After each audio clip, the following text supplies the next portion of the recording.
What's good, Whisper Nation? It's June 28th. You are joining us for another mock draft. This time we're doing a 12-team Dynasty Startup Superflex mock. Let's get it going. Right here. Johnny, game time picks. How you doing, my brother? Welcome. How you doing, man? It's Monday. It's mock draft Monday.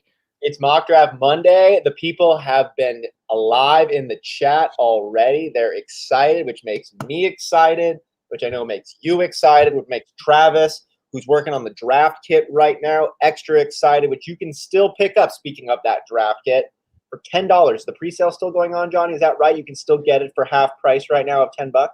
Yep. So 2 more days. This is the last mock draft where you can get the draft kit on pre-sale for only $10 as of Wednesday when it comes out. And this thing is jam-packed, Austin. I'm telling you, it's got player profiles on almost every single player you could think of. It's got consistency charts of 3 years, yearly, going back to 2014. And I'll tell you, that stuff reveals a lot of information that you would actually be surprised.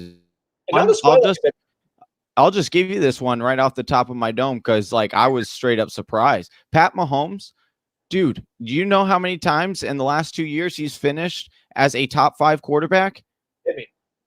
36% of the time. 30% of the time as a top 7 quarterback. And he's the first quarterback coming off the board. That is some crazy stuff that you find out in the draft kit because you get the consistency charts as one of those things. I'm telling you, it's loaded. And for only $10, you will absolutely dominate your draft.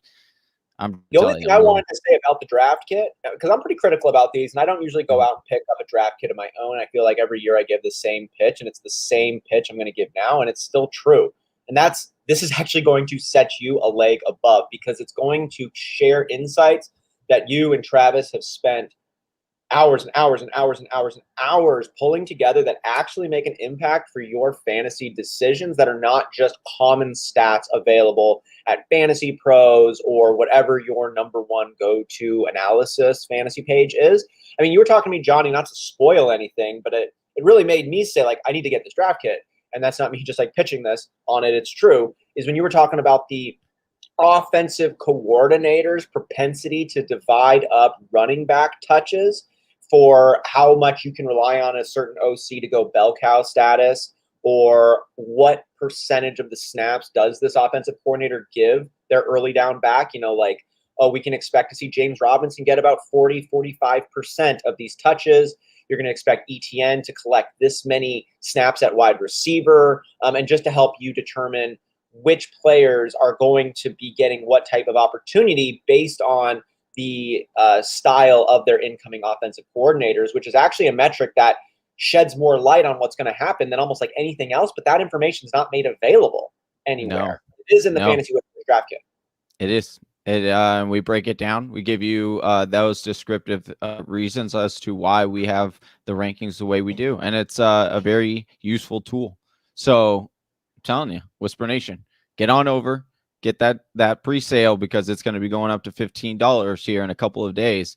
And I'm not saying it's not worth $15 because it absolutely is, Austin. But I'm just saying if you like good deals, which I'm a guy who likes good deals, no better deal than going and grabbing that right now. Well, but Austin, yes, today it's not just a show only about, the draft kit. We'll be talking about it, but we are doing a mock draft. It's mock draft Monday. We're doing a 12-team Dynasty startup PPR Superflex. That's a mouthful, but I'm excited. You ready to get this thing going? We're drafting from the 6th spot. You and I are going to work this thing through. Big Travi's not here today on the show, and so we'll work it through together, and we'll get it through. We're going to share our insights as we get up there. Let's go ahead and get this thing started, man. We've got 12 people in the chat right now on YouTube. Welcome, Whisper Nation. It is legitimately awesome to be spending this Monday afternoon with you. Please share us your questions or takes or any of this kinds of stuff. We'd love to keep talking with you. And I want to give a shout out to everybody here who's in the sleeper room right now, drafting alongside of us. Y'all are the reason we keep this going here. We got Drew Kalu in the 1, followed by the real Whisper in the 2. It's up. Death by Rona. We got Thomas Love in the 3, Easy Daddy, the Cast Pajamas. We're drafting here in the 6 under JW96's username. Jacob Bley, our number 1 fan here in the 7. Don Flick at 8. Captain Bob, Reed Tyler, Brocal 38, and change username in the 12. I think that's what it writes out to there in the 12 spot. Thank you all for joining us. It's fantastic to have you, as well as everybody who's listening on YouTube.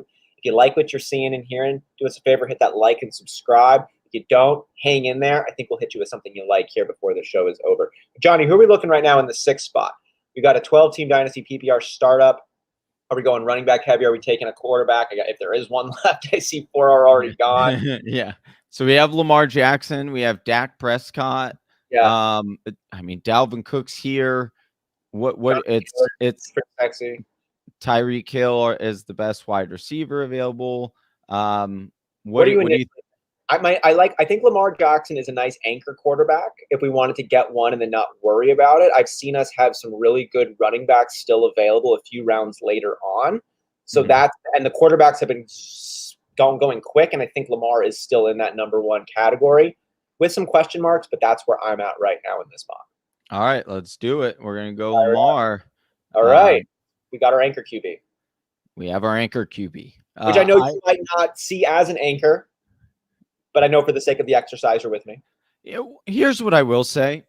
I do think that Lamar is probably one of the better anchors in that I'll say his floor is pretty consistent because of the rushing ability. You don't see that going away. He's going to get 28 to 30% of this rushing share. That's just the reality. That's what he gets every year. And so when you have that from your quarterback, yeah, I do have some concerns about his throwing and whether or not that will actually improve. Yeah. But the reality is, you're looking at that being your anchor, your most consistent position in the first round. I'm okay with it. I really was tempted. I won't lie to you. I really was tempted with the Dalvin Cook there in the 6th spot. But I think you're right in that saying, there are a lot of running backs later on in this draft that we can kind of plug and play. Right. Yeah. So I do think grabbing a guy like Lamar Jackson, especially like you said, in a dynasty startup where he should be good for at least 5 years. I know we generally talk in terms of 3 years, or think in terms of 3 years, but Lamar Jackson should be a very solid quarterback for the next foreseeable future. I haven't actually looked at just these clean, quick average stats between his 2 last seasons. And I know last year was a downgrade from the MVP performance he had in 2019. But if you average out those 2 years, we're not going to count his first rookie year where he only started a handful of games. But and this is just math off the top of my head. We're averaging about 2,900 passing yards. He had 3,100 2 years ago and 2,700 last year. And averaging then about 31 touchdowns with 7 interceptions. So we're looking at around 30-ish touchdowns, 7 interceptions, and then 1,100 rushing yards. And he had 7 rushing touchdowns both years. I like the way you framed it in terms of floor, Johnny. Like, of course, we're all hoping for a 4,000-yard passing, 1,000-yard rushing, 40 touchdowns passing, 10 touchdowns rushing. We might not ever get there, but I feel pretty good with 1,000 yards on the ground, 5+ rushing touchdowns, around 3,000 yards passing, a little bit under, and around 30 touchdowns with a nice TD-INT ratio. Yeah, and talking about that consistency, he was actually more consistent last year than Patrick Mahomes as far as remaining in that quarterback 1 range. He had 9 games where he finished as a quarterback 1, and so like we said, sorry. I was going to say, there's a lot of reasons that we do love Lamar Jackson, not to close the point on there one. But now I like Dak in that spot too, says Doug. I as well do. Yes. And could even like him more. I think we're hesitant a little bit just on the injury. We really want to see him do it. But I'm a believer on this one. Just less question mark getting in the way of Lamar Jackson right now. But who are we thinking about right here, Johnny? Justin Jefferson at the top of the list is a nice one to build on. I like DK too. I like A.J. Brown as well. Or should we shift over to the running back position? I want to just glance at tight ends and running back. So we got Zeke. I do like Zeke a lot this year, but I still think we wait on running back, like you said, and quarterback. I think I would say AJ Brown. Okay. I just think that he is in. I mean, I could also lean DK here as well. AJ or DK, I don't It's a hair thin between those three, but why don't you go with which one you like there between those three? Let's go with DK because we haven't really drafted a lot of DK this offseason. Yeah. And I feel like that's a bad representation because we do like DK here. Don't get us wrong. We have him actually finishing one spot higher on our projections than DK than AJ Brown with the addition of Julio. I think they're both terrific. The reason why I like DK and AJ Brown more than a guy like Justin Jefferson is just for the fact that one, well, we've only seen it for 1 year. Right. And two, I like the big alpha wide receiver one prototypes versus and I'm not saying that Justin Jefferson can't be an alpha one, but he is more of a finesse wide receiver. He is going to give you spectacular catches. He's going to have really, really big plays. But I just don't know long term. I haven't seen that pan out for a lot of guys playing that way. You know what I mean? Yeah, it's like Justin Jefferson came in last year, his rookie season, and just shocked the world, kind of, right? Yeah. Like kind of, because in our own dynasty startup, yeah, Justin Jefferson did fall a little bit. He fell to the start of the second round in our startup, but no one was expecting him to go in the first half of the first round. He was always a top 15 picked player in rookie drafts, but he wasn't supposed to be that Jamar Chase, if you will. So the fact that we saw it makes us say, well, maybe you are in that category, but I think we also have a little bit of Juju Smith-Schuster syndrome as well, where we see a 1,400-yard season, and we're like, I need to see more of it before I anoint you as the next Megatron in this world, if you will. I think that's maybe what we're dealing with just a little bit with Justin Jefferson. Again, I want to reference just the weekly consistency of Justin Jefferson.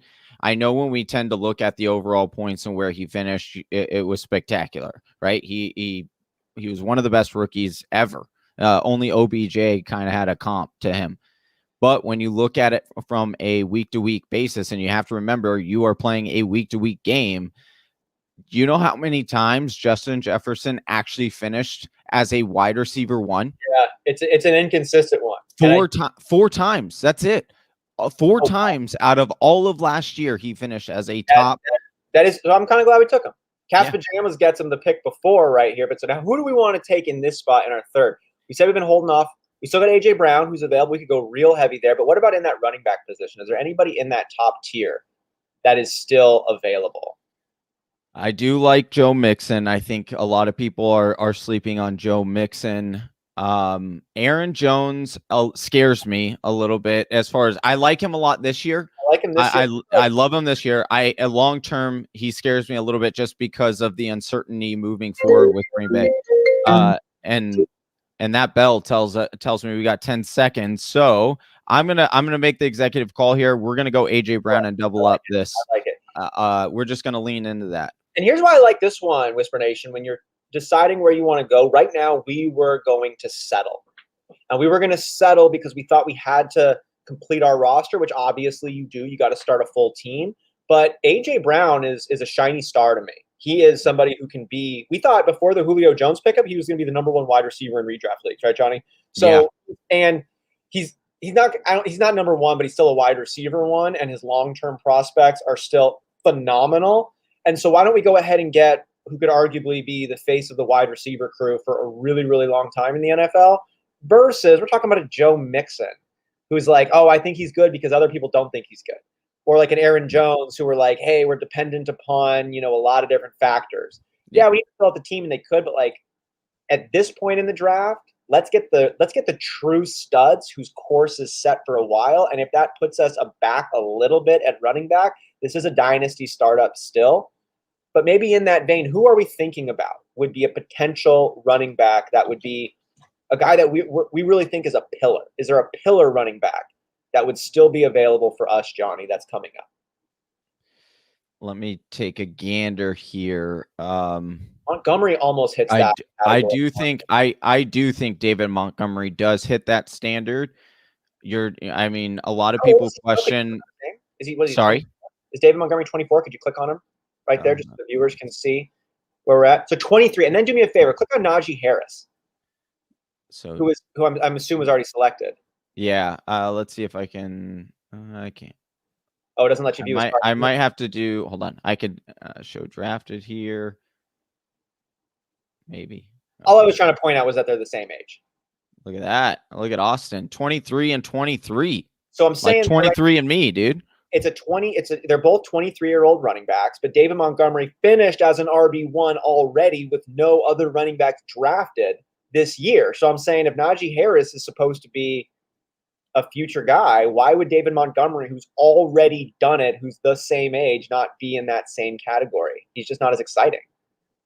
I just think that a lot of people are skeptical because they got burned hard the first year with David Montgomery, and then last year he started off slow and then turned on the Jets, and there were some factors that definitely helped aid that.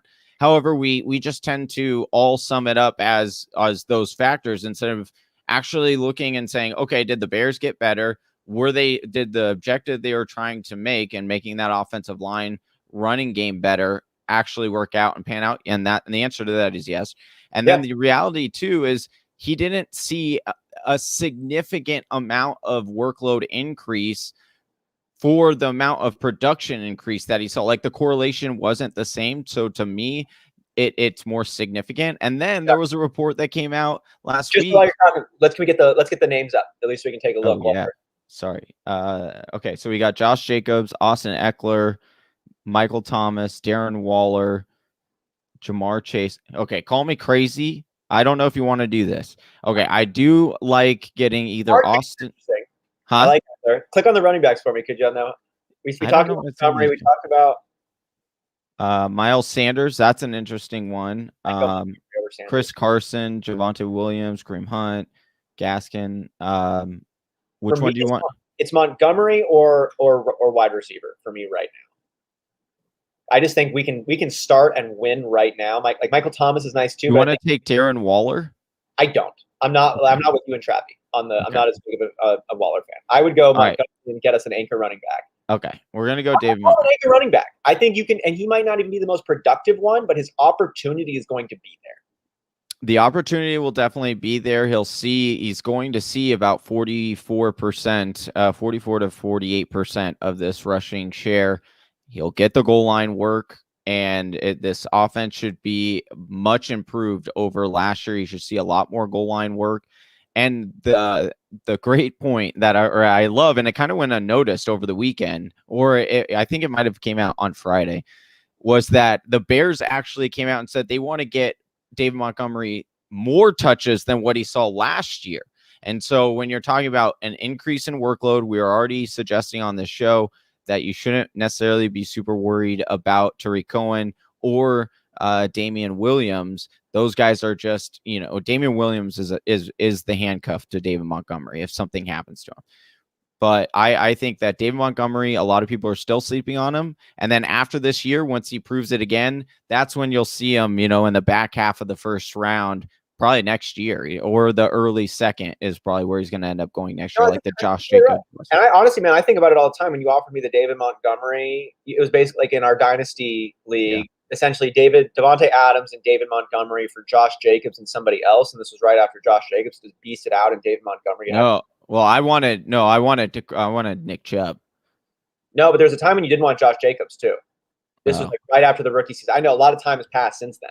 I don't remember that, but I'm very grateful you didn't say yes, because that would have been horrible for me. A small window on there. But David Montgomery, because I've kept a close eye on him ever since. It's like, no, he's really doing it.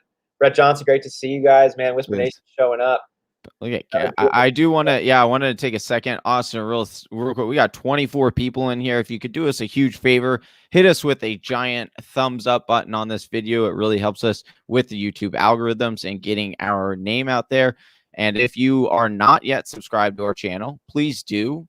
Please join Whisper Nation. We freaking just love talking about fantasy football with people who love talking about fantasy football. And that's why we ask you to press the button, because it sends the algorithms out. We just get to connect with more awesome people who just like talking about this game of a game that we love spending all this time every week talking about. So just do us a favor. If you like this, if you're here, it goes a long way for us. We really appreciate it. Thank you. And like Austin said, if you really just love talking about fantasy football, like a lot of Whisper Nation does, and like we do, then head on over to our Discord. The link to that is also in the description. And there's a bunch of people in there. We talk about fantasy football. We talk about people.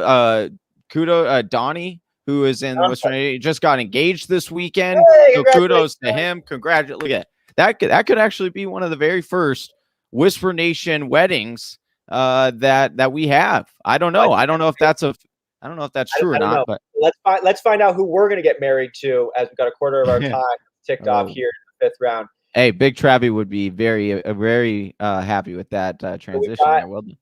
So what are we thinking here? Another running back selection here potentially, or is there a quarterback that's actually in that world? Kind of, not totally for me. Yeah, not really. Let's move on quickly here. So the wide receivers, I like Ayuk, but now we're starting to dance in the future game. Or Mike Evans. Yeah. Mike Evans is the last one who's like a slam dunk for me. I like some of these tight ends as well, but I think we can almost wait on them. If there's a running back you like, otherwise it's I do. It would be Miles Sanders. Okay, Miles Sanders or Mike Evans. I'd go Mike Evans. Okay.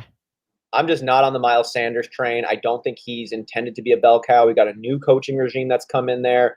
They haven't been consistent running the ball yet. I don't know why this year would be the one that it changed. We thought last year was going to be the year that it changed. There's just too many question marks from who's going to be the starting quarterback. It's going to be Hurts, but there's still a lack of full clarity over there. We still don't know what the coaching propensity is going to be 100%. Mike Evans is Mike Evans, Mr. 1,000 yards, Mr. Living Legend, according to Tom Brady. He's shown he can do it with multiple types of quarterbacks. He's still young. He's never gotten under 1,000 yards. It's a 3 wide receiver league. We're pretty stacked right now at wide receiver, John. I feel really good. Well, it's great because, some people might say, oh, well, Mike Evans doesn't have that high upsides, ceiling. Lies. And well, maybe not. I mean, maybe not lies, sure, that is a 1,500 narrower yards. range of outcomes. However, it doesn't matter with our wide receiver setup because our upside are in DK and AJ Brown, who every single week not only have a solid base and floor, but they have that tremendous upside. And I'm not saying like Mike Evans will give you that from week to week, but he'll be a little bit less consistent with that high ceiling. Whereas DK and AJ Brown, those guys can win you a week by themselves. Like, and the thing about with Mike Evans, we know that the height of that ceiling might have come down a little bit because of Tom Brady's ability to evenly distribute the ball, and he's got some really good weapons over there with Goodwin and AJ Brown, Antonio Brown and Gronk, and just a lot of other players, including Mike Evans, that are there.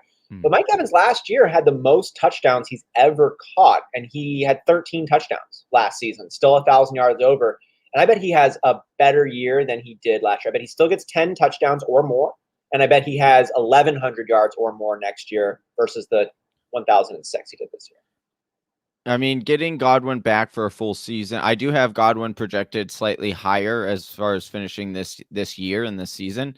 But like you said, I still expect Mike Evans to have over 1,000 yards. That is his, like Tom Brady found his new Randy Moss in the red zone as far as Mike Evans, that big body and that quick slant or the back shoulder fade or toss up. You could do any of those 3 options with Mike Evans. You can't really do that with, Evans is a big old toy, dude. And Tom Brady's just going to be at that age where he's just going to want to have fun with this big ass sexy receiver. And I mean that. Like, it might be more strategic at times to go to Godwin, but I think he's going to go to Evans because he said he wants to make him a living legend. And Evans just got that frame. It's just fun. Like, throw it up and watch Mike Evans make a full-grown man look like a little boy. Like, it's just – who are we looking at right now, Johnny, in this 6th round that's coming around? We've got our wide receiver stacked. And I'm always down for getting like a nice, shiny younger guy, but is there any quarterbacks that we can double up with or a running back that's worth it right now to build on? So we got James Robinson at the top there. Gaskins, you should see. We got Ronald Jones, and I assume Leonard Fournette's still around. There's some question marks. Yeah. Trey Sermon, we talk a lot about. Is there anybody just left? Let's not even say, because we've got a little bit of time here. Is there anybody who's even a possible next level kind of person there at the running back position? Yeah, absolutely. Chase Edmonds here. Listen, that's kind of where I would lean. I understand it is a big gamble, especially in Dynasty in the 6th round. I'm not taking Chase. I would take James Robinson over Chase Edmonds, but I think you and I are going to disagree on that. I just don't. With this roster, I think it's a win now roster, right? The way we've set up this first, kind of all right, 5 picks. Let's do Chase Edmonds on there. I hear what you're saying. Like Chase Edmonds, I think is more likely to be the hard win now. But before we select him, another guy like a quick scan. And then what about at the quarterbacking position and wide receiver position and tight end too, maybe? Julio Jones is still here. That's a pretty big win now, but we're pretty stacked. Yeah, I don't think Andrews and Hawkinson were just taken. I would have both liked them. I like Tonyan early. I would have liked Kareem Hunt. Okay, I do think we take a running back here. Okay. I don't mind Robin. I actually like Robinson much more long term than I do short term because long term I think he goes to a different team and could down. But I do like Chase Edmonds. This year I think he's going to be an RB, like a low end RB1. So let's go with Chase. Chase what matters. We'll say that this is a situation. You want to talk a little bit about what's your projection here for Chase Edmonds and James Robinson before we get to the end of the round and start talking about our next pick? Yeah, so with James, I'll start with Chase and I'll make it short and sweet. With Chase Edmonds, a lot of people believe that James Conner is going to get, the Kenyon Drake workload. It is based on what I'm hearing through insights and what the projections are. It should actually be Chase Edmonds that is going to get that Drake role, and then James Conner will get the Chase Edmonds role of last year. And so I do think that there is a tremendous upside for a guy like Chase Edmonds, especially entering his contract year where we like players in contract year. And, on top of that, he should produce in this offense because Arizona is top 5 in rushing the ball. And when you pair that, I just think the upside is very much worth the squeeze when it comes to Chase Edmonds. And then when you talk about, James Robinson, here's why I'm much more confident in him long term, because he was, he's this unrestricted free agent or undrafted free agent is when the Jacksonville got him or the 7th round, I believe. And so when you have players like that, they're only on a 3-year contract on their first rookie contract. Unlike, drafted players in like the first 4 rounds, they would be a 4-year contract, or in the first 2 rounds, they're in a 4-year contract, or first rounds are 5-year contracts. And so when you're looking at what the Jacksonville Jaguars just did by, drafting a running back in the first round, you would expect them not to pick up James Robinson after that contract runs out, which other teams would then probably sign James Robinson because he is a good running back. I'm not doubting that. The guy showed that he could be a three down running back. I just don't know if Jacksonville sees him like that this year. When you look at Darrell Bevel's system, you talk about headaches, right? We all talked about ad nauseum last year between why isn't DeAndre Swift playing more over Adrian Peterson, and why is Kerryon Johnson, who has basically one leg and then a knee brace on the other one, he was still getting 15% of the market share there. So that's just what Darrell Bevel does, though, throughout his history. He does that with his running back. So and they've already come out and said, they plan on giving Carlos Hyde, Etienne, and James Robinson all carries this year. And we're waiting and seeing how it's going to pan out. You're expecting him to be involved, but especially this year 1, it could be the least he's involved for the rest of his career, or at least the productive years of his career. James Robinson in 2021 right now could be looking at the lowest amount of opportunity while they're figuring everything out. Yeah. And again, like I am still projecting James Robinson, to get, anywhere from 180 to about 200 carries or 200 total touches. Let me ask you this one. Yeah. Okay. Yes. Yeah. I was going to say in redraft, James Robinson or Mike Davis? I'm going Mike Davis. Hold on. Let me check my projections actually, because I was actually a little disappointed with, the Mike Davis projection outcome. I thought I have Mike Davis finishing as RB 27. And then I have, you had said, what was the other? James Robinson or Mike Davis, but we're up on the gee. clock right now. So we have that selection. We have James Robinson available. We have Mike Davis available. I would say that if we thought the dynasty pickup was better on James, I would lean towards him. But maybe we have some other positions as well that are available to us in the 7th round. We haven't picked up our second quarterback yet. And dang it, Ryan Tannehill was selected. Just taken. I know. We talked about Tom Brady. Baker Mayfield is always like he's kind of hanging out down there later. I know we've also liked to go with the New Orleans pickups, trying to get ahead of that one. But is there a quarterback right now? Do you think Tua is a quarterback that's actually worth it in Dynasty, or is he more of a jag in fantasy perspective? I would go with Tua. Or Chase. Tua or Chase Claypool. I like Chase. It's a sexy one. All right. I like Chase. Let me tell you why I like Chase, Johnny, on this one. I think Chase has the ability to be a true number one. I think that in a couple of years, he could be the number one option on the team. He could be the favorite wide receiver of his future quarterback, whose name we don't yet know because it's post Big Ben. And he's got that build to make cornerbacks pretty darn nervous. I mean, Chase Claypool and Deontay Johnson right now, we're saying who's going to be the number one. I think we like Deontay Johnson a little bit right now based on that established role he seems to have. But Chase Claypool's got a really good shot at being that future as he's only 22 years old. He's 6'4", and he's got that really nice prototypical build. He's going to develop a lot, and a new quarterback's rapport is a complete question mark at this point. I think there's a lot of reasons to think he's going to be a true alpha number one and not too many years from now. Yeah, so very interesting, Austin. Yeah, Pittsburgh actually got rid of their offensive coordinator from last year. And so they promoted their quarterback coach to the new offensive coordinator. Now, why that's interesting is he has only ever been the offensive coordinator for Maryland. And when you look at the offense that he's actually bringing in, it's very different than what they've been running over the last few years. So much so that like Ben Roethlisberger's saying he's having a little bit of trouble picking up the terminology and that it's way different than what they've been using.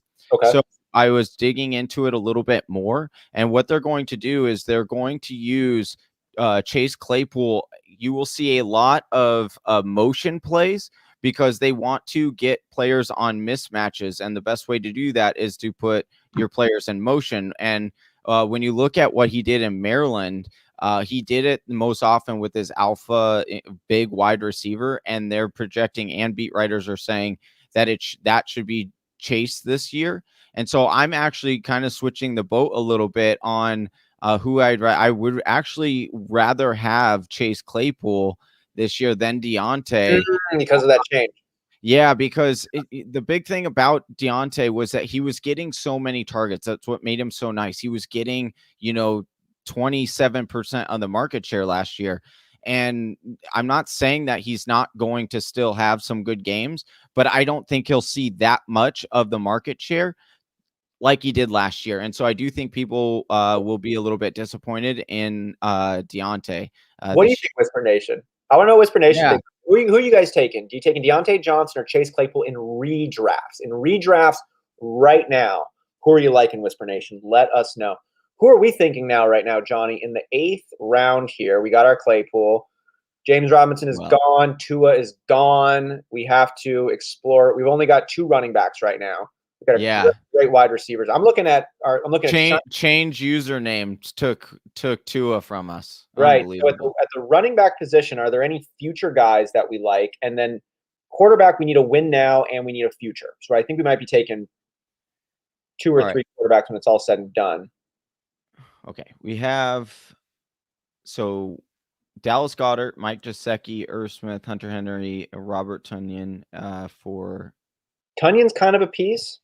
Tonyan, I think we can wait on tight end still. Okay. 15 seconds. So I would say let's go with either a quarterback here.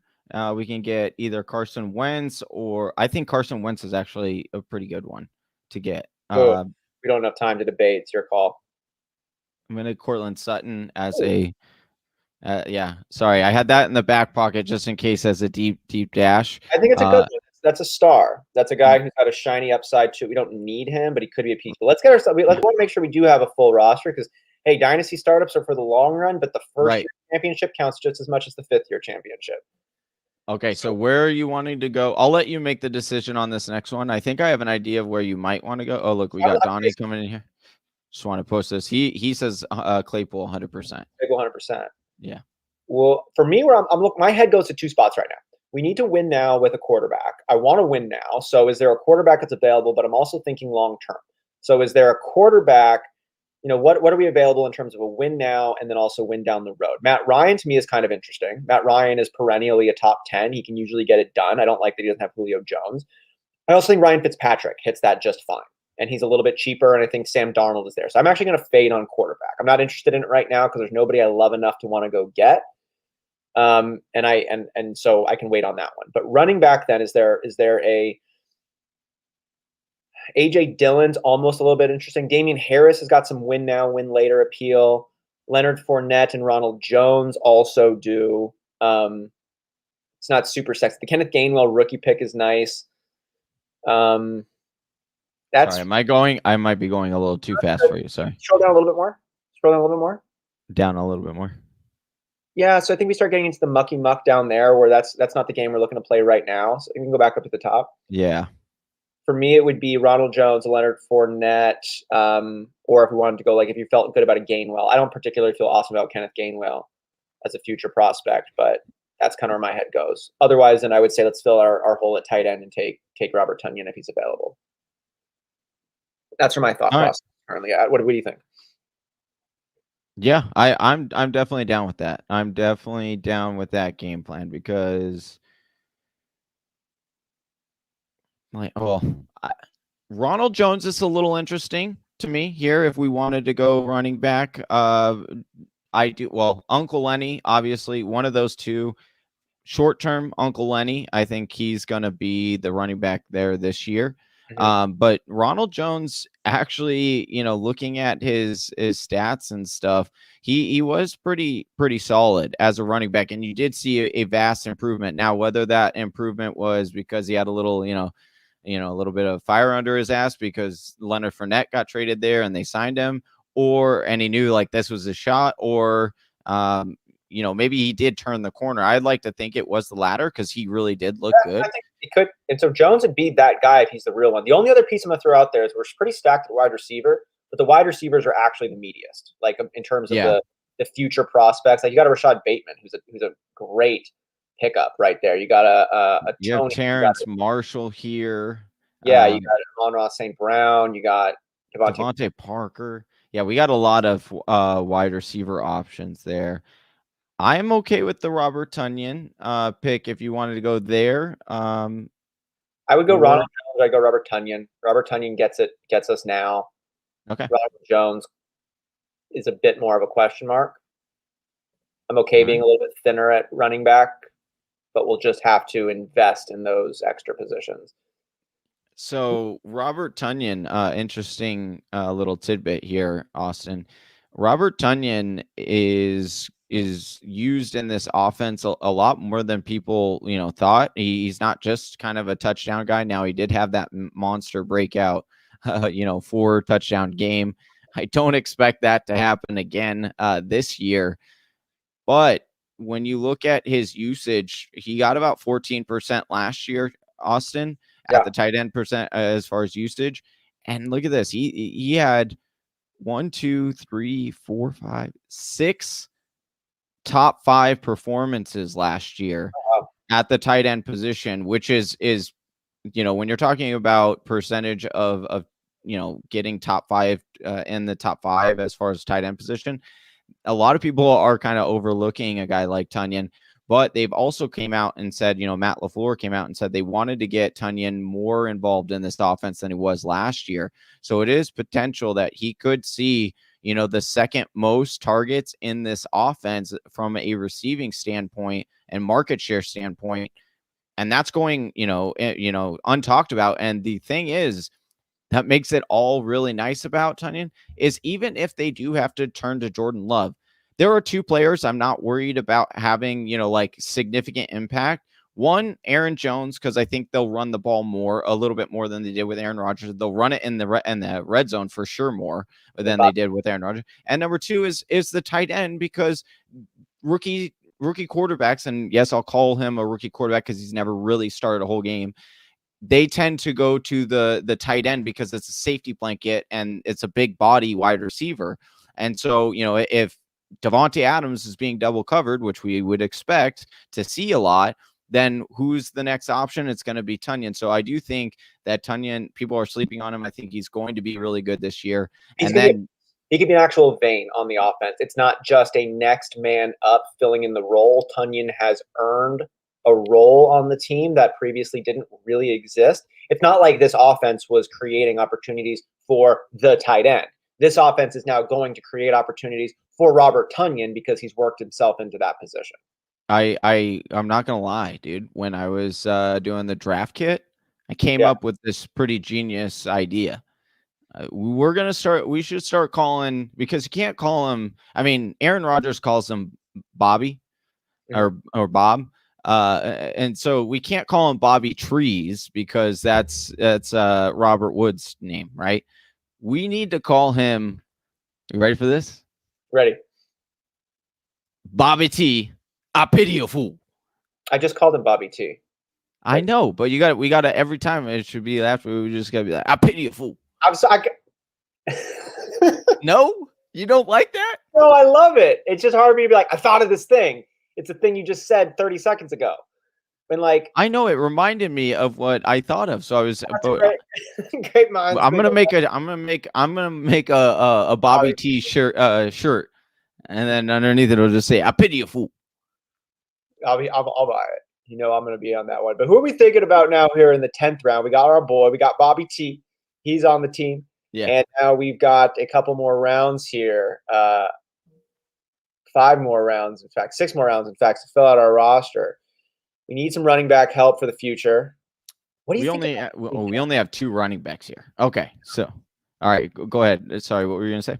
I'm looking at AJ Dillon. He could be completely useless right now, but like, he could be useless in the future too, but I think he's just so darn good. He should have a role. We got Singletary, who I don't like because Moss is going to be there, but he should be get some work.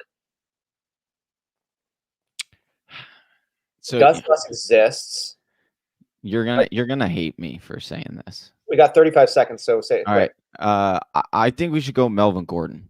I know it sounds wild, but Melvin Gordon is actually one of the most. Good. I like it. No, I think it's great. Okay. I can't say that he's on a contract year for Denver, but in the last 5 years, he has the worst finish he has come in is RB22. 4 of those 5 years, he's been an RB1, including last year he was an RB12. And so I do expect, I know they drafted Javonte Williams. We like him on this show. We think he's going to be the future running back there. But Melvin Gordon is on a contract here. He already said, obviously we know he wants to be paid because he's already held out once, and he's already said he wants to be one of the best running backs, or known to be one of the best running backs in the league. And frankly, his stats actually do back that up. So if anything, I think he starts this season off as the lead dog in this backfield. And sure, by the end of the season, they could end up weeding him out. But like you said, this is just a starting point. We could then potentially go after Javonte Williams now that we have this tandem after the draft, if this were real. But I'm just saying that I do think because of the 10th round value of a guy like Melvin Gordon, the production is there. Yeah, and if we have to go to a win now, right? I'm a little bit concerned about this team's future, given Edmonds could be done halfway through the season, and then we've got just Montgomery, which is there. So we're a little bit thin there, but I think we're doing an okay job right now of covering that. I think we should keep doubling down on this, though, if we're going to be filling in our other running back spot with some win now prospects. And I wanted to know what you actually thought of Phillip Lindsay. Now, I know don't like him. David Johnson is still there.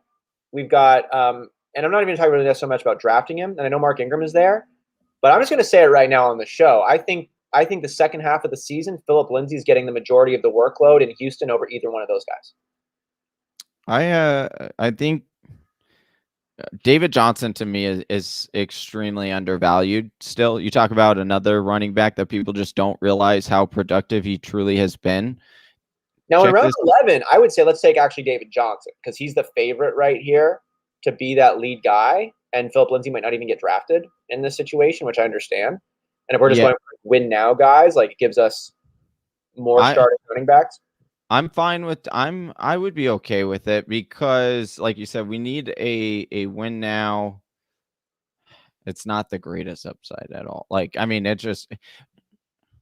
sucks because I actually really like David Johnson as a redraft guy this year. Yeah. Super late. But in Dynasty, it just he's not. This is the last year. I mean, he's on a contract year as well. So hot trash. I'd almost rather swing. Or would you have like a Chuba Hubbard, who's like not going to produce a lot this year, but is going to be in the NFL longer than David Johnson will. But he might not ever actually be somebody expected to carry a load. Like the Ramondre Stevenson, like I like that looking down the way. Or do you want to like? I do hit the rookies only filter. Why don't you hit the rookies only filter and just like see if we can get any juicers going up because we've got pretty much our whole team built out right now, right? Well, except we do need another quarterback. Yeah. Let's look at. Hold on. Let's grab a quarterback here. I'll just cover this up. Oh, you got rookies only, Mark. You want to go? Let's go, Jameis. You want Jameis or Ryan Fitzpatrick? Ryan Fitzpatrick has a very difficult opening schedule. I'm taking Ryan Fitzpatrick. I would just much love to not ever have Jameis Ross on a team, especially if the team we're drafting is a mock and it doesn't even matter. All right. But I will say Sam Darnold's kind of Sam Darnold's the guy I would actually have gone. I was gonna say it, but I didn't think you were gonna go for it. So that's why I didn't bring it up. I wish we would have went there, but there are reports he's doing really well in camp, and we put out a video if you haven't checked that out yet on why you need to keep an eye out for Sam Darnold. I'm not saying Darnold is the pick, bro, because look at Ryan Tannehill. Ryan Tannehill's the guy you're saying you wish we got him back in the 7th round, and what happened when Ryan Tannehill got Adam Gase off his back? He became a guy you wanted to take in the 7th round. Yeah, exactly. And he's top 5 quarterback. I mean, like drafted wise, he had high pedigree coming out of USC, right? Yep, he had a high pedigree, and people might be like, "Oh, you can't compare." Ryan Tannehill and like how his production was, post because he went to Tennessee and like it's such a different system. And it's like, no, you're right. It is a different system. And that's our point. Like the system of Adam Gase is terrible that it's so wild. I'm not even kidding you, Austin. I broke down their passing yards, their passing touchdowns, their interceptions, their completion rate. And they were the exact same player. Ryan Tannehill and Sam Darnold under Adam Gase were the exact same player. Really? The only thing different was Sam Darnold threw one more interception than Ryan Tannehill. That was the only difference. Wow. They had the same amount of same amount of touchdowns, same amount of passing yards, everything. Then you look at Ryan Tannehill, like you said, and he comes over, and all of a sudden he's one of the most consistent quarterback ones in the league. And you look at Sam Darnold's system that he's going into, we know they like to pass the ball. That's what they were doing. Yeah. He's going to get he will have never had weapons like he's about to have in Carolina. Never, even close. I mean, Robbie Anderson was with him in New York, but now he's got DJ Moore. Now he's got Terrence Marshall. They got CMC. You got Chuba Hubbard we mentioned. They got a ton of pieces. Like absolutely. And you think the piece, the best piece is the one they don't have, and that's Adam Gase. Now we just get to see Sam Darnold without Adam Gase, and you never know. Kalen Ballage, Jay Ajayi, Ryan. Austin, you could have stopped at Kalen Ballage. Kalen Ballage literally looked, and this is no disrespect to Kalen Ballage, at all. I was a fan of his at ASU. But he literally looked like the worst football player I have ever seen in football, like player all around under Adam Gase. Like the dude literally dodged. He literally dodged a pass towards his way where he was wide open. And now he's in Pittsburgh, right? And now he's in Pittsburgh, but and we'll see. He'll get some workload there. Yeah, but he did perform when given the shot under. I know. Oh, what a shocker! Under the LA Chargers and Anthony Lynn that everyone's, So Sam Darnold is going to emerge, and Change Username knew this, so he took him there at the start of the 12th round. So we don't have that option available to us now, but who are we in the next pick that's coming up? We've got we still got more running backs that we need to take. We got a fallback quarterback. We can maybe look at one at the last couple of rounds again. They're not doing kicker defense. I kind of want to do. I kind of want to take Tony Pollard here Let me tell because you why would we take Tony Pollard if Kenneth Gainwell, who is a rookie, who could Kenneth Gainwell be more? Or are you saying I it's don't think Pollard's so. choice because is Zeke going to fall off, or what do we need for Pollard to be an actual? I don't think relied Zeke on will. I don't think Zeke will. I think Pollard is the most valuable handcuff in fantasy football Okay. because we've seen him produce without Zeke, and we know that offense will just go with Tony Pollard if Zeke is out. Like Tony Pollard would take the Zeke role. I like that thinking. We would need something to happen, but if it does, we get ourselves a stud. And we're able to buy the first part of the season with the running backs we have already. We can buy it. This is a smart way to build it. I appreciate this. We're not even looking at you for the first quarter of the season. We're saying maybe his body breaks a little bit, maybe they shift, maybe something happens and he's a really reliable, good running back. That would I believe he's also heading into his contract season as well. So there is potential for another team to also like him and sign him next year. So he's still just 24. And hey, maybe the Mike Davis experiment in Atlanta doesn't work out, and for whatever reason they don't draft a running back early rounds next year, and then Tony Pollard becomes the guy they pick up in free agency, and now he's a starting running back for a voluminous team. Yep. Maybe. Exactly. And they're going to give him 1 year shot, just like they, Cardinals gave Drake, or, and they're giving Chase right now. So it could work out there. Austin, I want to turn the tables on you really quick. Okay. You normally steer the ship here on the show, and you're very great at that. But I'm going to steal one of your questions here. We don't often ask you these questions. And so Big Travis now here, I'm going to ask you, which so far, and you can name either a couple players or one, but I'm going to say, what's been a player that you honestly were like, I really wanted to get him in whatever round. It doesn't really matter, but there was a player that was taken that you wanted to get on our dynasty startup here, that you were not able to. I'm gonna lower this for now, just so in whatever round. Yeah, like I don't know if you had like a specific reaction when anybody was taken. In any of these, when you're looking, I mean, I'll quickly, because I have an idea. The Kareem Hunt pick here, I really like this pick in the 6th. I was kind of hoping he was going to fall to us here where we took Chase Edmonds, because of how consistent he is as an RB2. We know how good he is, as a pure running back. And I want to answer that question, but I also know that in 30 seconds we're going to be picking our next guy right now. Well, so, like a minute and 30 seconds. Well, okay. All right. Good point. Yeah. So for our next pick, who are we kind of thinking of right now? Is there an up and coming quarterback that you like from? Like for me, I'm almost starting to think about the long term prospects. If there's any day one fillers, good, but we're pretty much covered at the position. So I'm almost wondering, what is the rookie filter if we apply? What types of long term future studs is available? Is there anybody here who catches your eye? Not really from the quarterback position. Gosh, no, they've been gobbled up here way early. What about the running back or wide receiver? We can go with Mr. Elite Joe Flacco. Always available. We're on the clock now. So then what do you think then about the running back?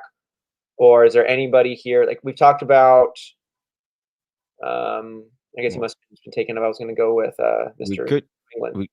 We could take David Johnson. I don't hate it, man. I don't hate it either, actually. Play, if we just need a starting running back, I don't hate that. Let's do that. All right. Because I do want to make an example of to those that are watching right now. We appreciate you for sticking around this long, but you can really build that. That's what is really cool. And frankly, you could do this in redraft as well. And we're trying to teach you guys how to do this, but looking at your roster and steering it in kind of a straighter arrow, if need be, where you have these ideas of these guys potential. You more so want to do this in Dynasty than in redraft, because you can't really wait that long and hold guys. But with Dynasty, you have a much bigger bench. And so, grabbing Tony Pollard, we talked about, that was just going to be a stash for later on in the season if anything happened to Zeke. Well, in order to once again cover for that, we do have some options with Edmonds and Gordon to fill in early. But let's just say for some reason those don't pan out either. We've got another guy in David Johnson, who has actually been a pretty solid and consistent running back over the last few years. It's not pretty. I'm gonna lie to you, and like no one's gonna take David Johnson this year, and then you're gonna get oh man, I really wanted him or anything like that. But Austin, he has finished as a top 10 running back 3 out of the last 6 years, and he's finished as a top 20 back 4 out of those 6 years. So 1 year we have to remember he was injured. He got injured on week 2, and then 1 year he was dealing with the leg injuries. So I think that they're still solid. I mean, points are points, and when you get them later on, if you can rely on them, I don't understand. I understand you sometimes like you want to go for upside, absolutely, but sometimes you don't need upside all the time. You need steady Eddie. Look, slow and steady wins the race, Austin. So to answer your question here about which player I would have really thought took Stevenson. Yeah, Ramondre Stevenson. I like that long-term prospect. Yeah. Brings to the table. I know we talked about that. John, you know the name without being round specific, the one player on here that I hadn't really talked about a lot who I think is going to really outperform where they're at, especially in dynasty setup. Same team, change username. You mentioned Kareem Hunt. It was in that same turn. Mine was TJ Hawkinson. I think TJ Hawkinson is a player. Now, where he was taken, I'm not super envious about it. I think that that's a fair price to pay for Hawkinson. I love you, Dad, but we got a show we're doing right now. But I love TJ Hawkinson because this guy coming out of college was one of the few prospected tight ends to be a real impactful player at the tight end position from a receiving standpoint. And he's still just 23 years old. That's what people don't get. And he's been hurt his entire time. But he played through it, and he had a 723 yards last year on 101 targets. Going now to I think that's just going to continue to increase. I think he's going to be a real prime time weapon. And over there in Detroit, year 1, he could be the number 1. So I love Rashad Perriman. I love Amon-Ra looking down the line. But I think year 1, TJ Hawkinson could be the top dog. He's still kind of being slept on, and then he's just 23 years old, but he's 6'5", 250. I like him. Oh my goodness, Jacob Bley, Devontae Parker, another great piece right here. Yeah, unbelievable. I was just taking sniping. That would have been a great pick there. We could go Antonio Brown. I mean, he's going to be a 1-year guy, but I mean, we don't really need any more wide receivers as far as 1-year guys. We probably want more of a stash guy if we're going to do that. Do you want? I do like Elijah Mitchell. As far as running back this deep, let's see. Yeah, I think we're gonna go Elijah Mitchell here. Now, for me, I would also consider just Philip Lindsay only from the. I'm not really concerned about Ingram Eaton on this one, and if we're trying to make sure that we have a starting running back, I think Philip Lindsay's got a decent shot to be a productive piece for the Texans going down the line. I think Mitchell's a more exciting mystery box. I think Lindsay just shows a tenacity and a desire to be productive for wherever he plays, and nobody wants him to be on the team, but he just forces his way on the team. And I think Philip Lindsay does that again this year for Houston. I think it's going to be a gross offense all the way around, but I think at the end of it, Philip Lindsay is the running back who has the most points. That's a bold take. Take, Cotton. I agree with your philosophy. That if the idea was potentially just to make sure that we have a starting running back or starting backfield, it does for the team. I like Mitchell. I should have tried to talk you into Logan Thomas there. Not that I'm a huge fan, huh?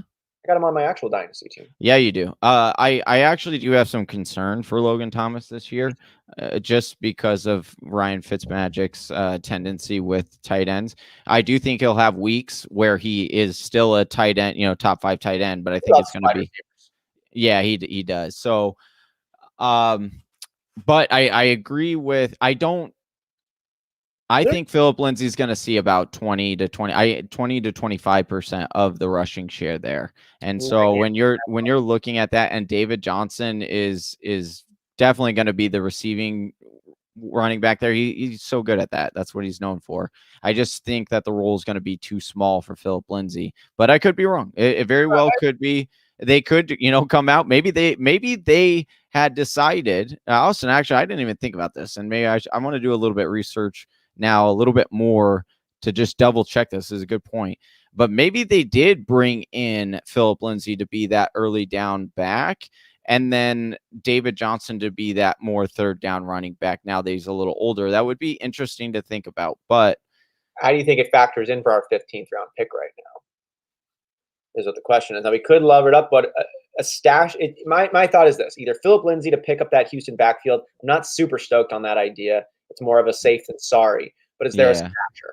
Is there a guy who we think is going to be a piece in a couple of years that we'd want to get our fingers on right now at any position? This isn't a fill your roster type role for me. We're looking down the road. I do like Anthony Firkser. I think that he's going to be a really good tight end this year. You talk about Jonnu Smith gone, and Jonnu Smith production last year was amongst the top. I do agree with not getting. I'm going to go like a Mims at the top. I think that he's got just okay. I would just take him for Gallup even. Not expecting a lot from him this year, but these are guys with pedigree coming in that still haven't worn all their pedigree off. There's reasons why they haven't emerged. Thank you. Thank you for bringing that up, Austin. I love the point that you just kind of talked about, and I didn't think about it until after I selected. We should have taken Michael Gallup there because he's going somewhere else next year. Well, I don't know necessarily that he goes somewhere else. I don't think Dallas re-signs Amari Cooper. I think the long-term plan, because Michael Gallup is a good wide receiver. There's just two better wide receivers right now on the team than he is. And so when you take one of those away, well, he will become that second best receiver. And we've seen that second best receiver come close to 1,000 receiving yards in CeeDee Lamb, and who we're taking, even in redraft leagues, he projected top 20. And so I think, dang it. That was a great point. I mean, I'm glad you said it now, because I think that is a very excellent point to bring up. Is, we have to always remember during drafts, we tend to forget. Sometimes I forgot just now, but you got to also be thinking long-term and what the team situation might be. And you can capitalize on things like that. So well said, Austin. That was a good one. Yeah, it's a good thing to think about down the road here, because there are a lot of these players who don't have great opportunities on their team right now, but they're still young enough that future opportunities are going to exist. We talked about it with James Robinson. Yeah. We talk about it with Gus Bus all the time. We talk about it with Mike Davis right now, right? Like, guys they're in the league. They're not just on teams.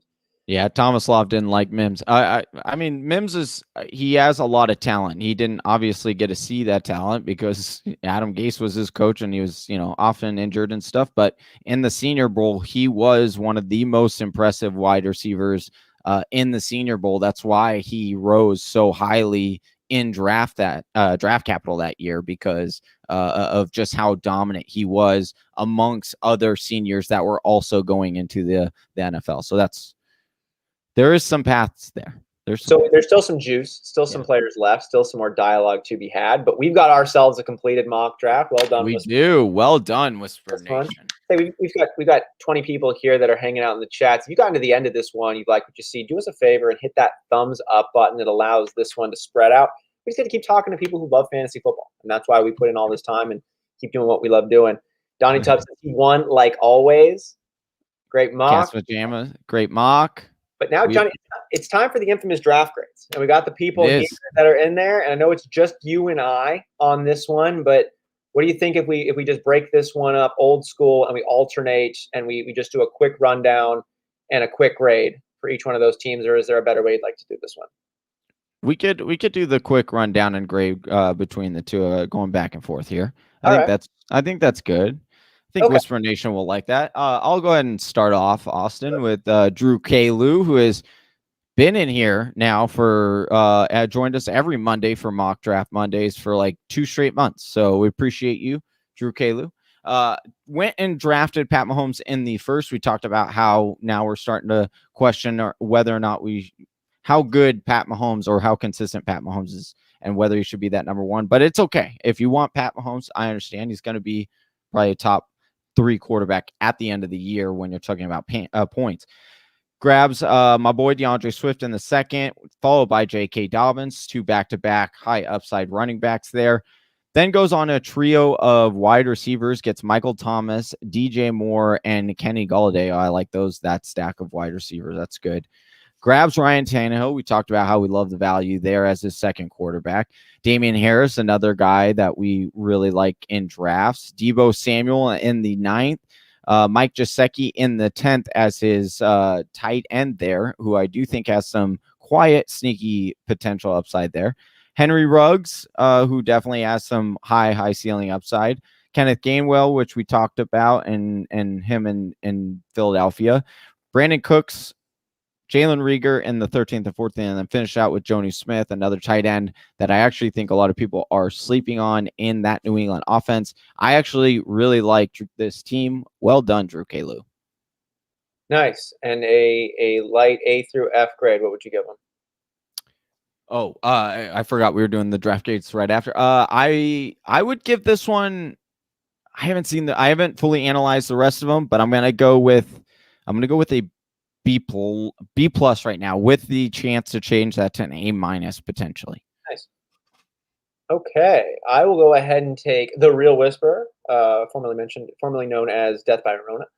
But hooray for the vaccines. We've got Christian McCaffrey there in the 1-2 spot. He takes a running back instead of the long run of quarterbacks. I always like to see folks zagging when other ones are zigging. Devontae Adams and Aaron Rodgers then in the 2nd and 3rd. Man, if Aaron Rodgers stays around, you got yourself a really nice bread and butter piece right there. And then Austin Eckler in the 4th. Lots of folks are really stoked about Austin Eckler coming in. You get him in the 4th round. That's a pretty good value. Allen Robinson as your second wide receiver. I really like that. Trey Sermon is more of a future piece. You're assuming. We don't know. They did trade up to get him. But then you also got Raheem Mostert. And we expect there to be a lot of great rushing plays made out of San Francisco. We just don't know who's going to be the lead dog there. You look at your hedging their bets. We hope that it's a consistent guy, not a pure committee the whole way through. You're giving yourself some options, though, as well as some future options there with Sermon as a rookie pick. So don't hate that. I also like getting backfields in run heavy teams, which you got there. We'll just hope they pick one and that guy stays healthy. You got a handful of quarterbacks going to jump around here. You got Deshaun Watson, Jordan Love, and Jared Goff. The upside, if Deshaun Watson plays, is Deshaun Watson level football. That's really nice. There's a world where he's not in the NFL anymore. We'll see how that course case continues to develop. You're hoping to have the quarterback for the Packers no matter what, with Love there as well. I think Rodgers is going to be good no matter what, as long as he's not just hosting Jeopardy. You hope that he's on the field. He probably will be, but there's still a lot of things to monitor there. And then Jared Goff, I actually don't hate as a late round backup quarterback. I think he gets hated on. I think a lot of people have credited his success to Sean McVay, and we'll just get to see a little bit more of what the 26-year-old's already been to a Super Bowl Jared Goff is actually about. I'm excited to see that storyline play out. So the quarterbacks are kind of see the running backs here with McCaffrey, Eckler, Sermon, Mostert. You got some really nice top-heavy pieces there, and then you got the backfield-ish for San Francisco. Nicely done. And then the wide receivers here with Adams, Robinson, and Juju Smith-Schuster as your main three within Jarvis Landry, Mecole Hardman, or Antonio Brown as depth. You got really nice wide receivers here, especially for how you space them out, 2nd round, 5th round, 9th round, 11th, 13th, and 15th. This is pretty good. And then Hunter Henry got a little bit of health issues. We're still concerned, but it was not too long ago that we were thinking Hunter Henry was going to be a top 5 tight end. Now he goes to the New England Patriots. Bill Belichick's and a lot of really good things. I'm not sold on Hunter Henry. I'm not projecting him to do amazing work, especially with that injury concern. But they went out and got him. He's still a really good player. He's still only 26. You got him super late. I think this is a really well put together team. I kind of want to hate on this team more than I do. It's like, so you took the Deshaun Watson pick. Maybe that's a little bit early. Maybe the Mostert and Sermon pick you could poke at there. But this is a solid team. And then the Mecole Hardman, Jarvis Landry, and Antonio Brown, I can't go lower than a B plus, even with the question marks that I have at Deshaun Watson and at the running back spot. I think you're just kind of prepared for now and later. Yeah, it's pretty good, pretty solid. I'll hand it to him. He did a solid job here. I like this one. Death by Rona, well done. That's actually probably one of it. I like that he balanced out his team really well there. Yeah, all right, Thomas Love. We will break him down. He was in the at the 103 spot. took Josh Allen first, and then Stephon Diggs to get that double dip, that chip. Then he took Gibson, Antonio Gibson in the third, Kyle Pitts. I kind of took myself back there for a second with that one. Kyle Pitts in the fourth. Ooh, that's early. He could be I do think he's going to be a very dominant tight end, but I think you might have been able to wait one more round probably. Keenan Allen, maybe. If you like your guy, you like your guy. You got to reach for your guy. So Keenan Allen as his wide receiver 2. Love that. This is okay. Great example here. Well done. I got to give him some kudos. He took Devonta Smith here in the 6th round, which is a rookie wide receiver. There is a lot of upside, but he did it nicely in that he didn't use him as his number 1 wide receiver or draft him as his number 2. And frankly, with grabbing Julio Jones in the next round, in the 7th round, really well done, because now he doesn't even have to worry about his rookie season if he doesn't need to, or if he doesn't necessarily have to. He can plug and play him on certain matchups and then see how he pans out. But well done with how doing that. That is a pro move right there. You take Mike Davis and then Leonard Fournette and A.J. Dillon in the next 3 rounds. And then he grabbed Danny Dimes and Jameis Winston in the 11th and 12th, who I actually think there's some good upside to both of those picks there. Jadeveon Hawkins in the 13th, then Logan Thomas, which we talked about, and then Diami Brown, who I do think is a low-key sleeper dart throw going later in drafts. As far as redrafts, I know this is a dynasty, but redrafts, I think he could have some sneaky upside potential.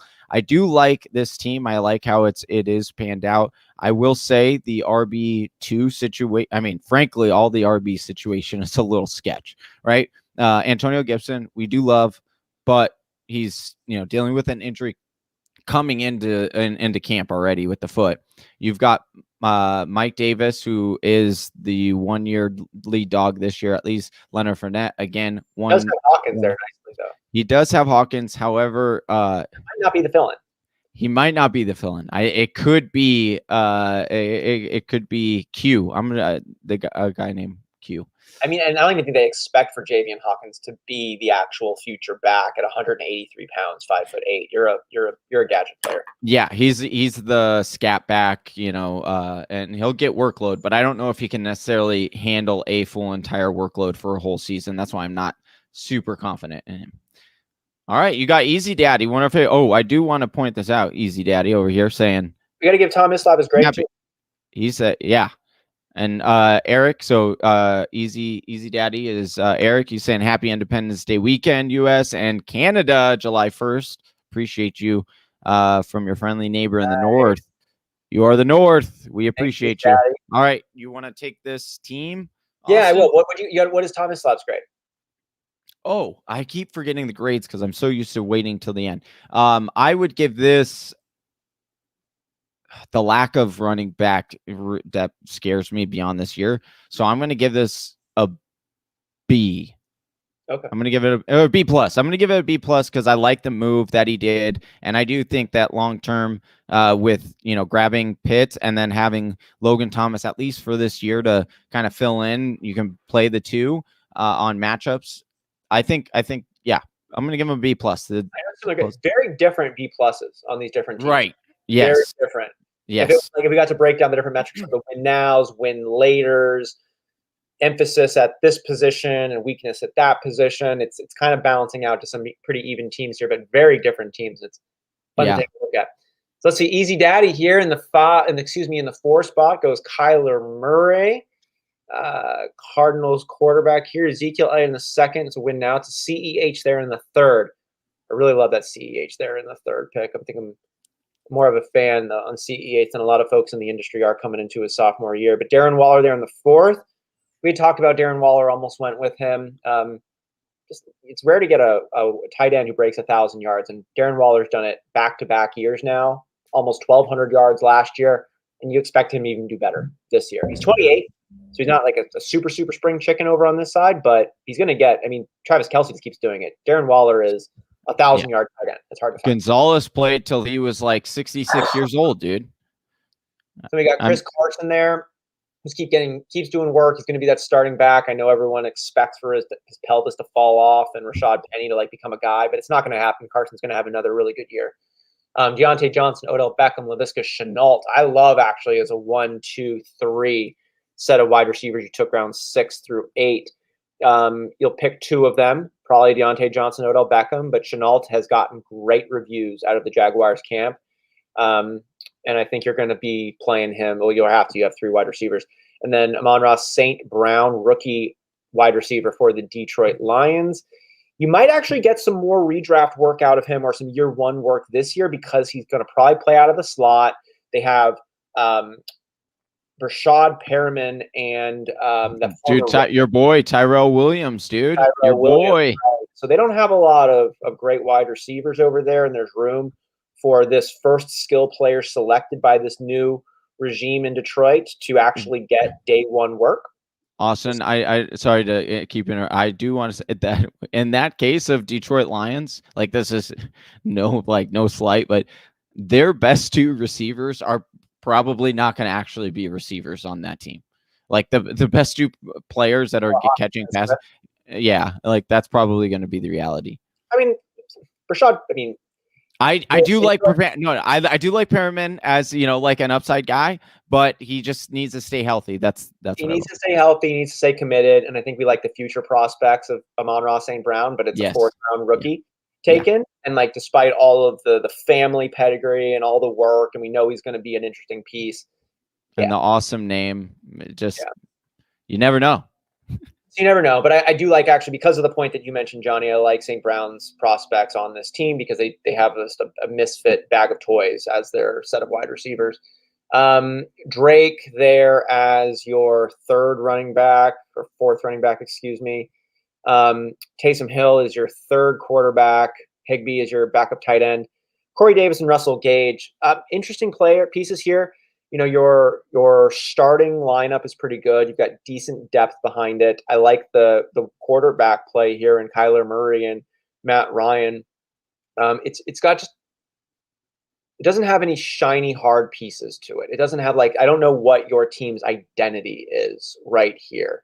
I think it's a solid team. I think it's good, but I think there's like Deontay Johnson, Odell Beckham, and Shenault all might be the 2 or 3 wide receivers on their team. There's a world where that happens. Amon-Ra St. Brown might be completely irrelevant.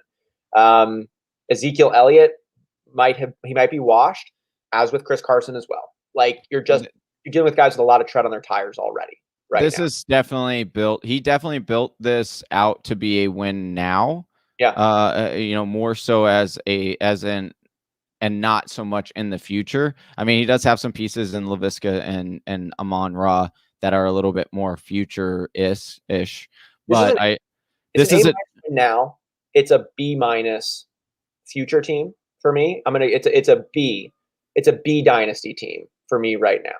But it's This is why I won't lie. And Easy Daddy Eric's a good guy, a good friend. I did not like this team at first. Like I was going down. I was like, I don't like this team.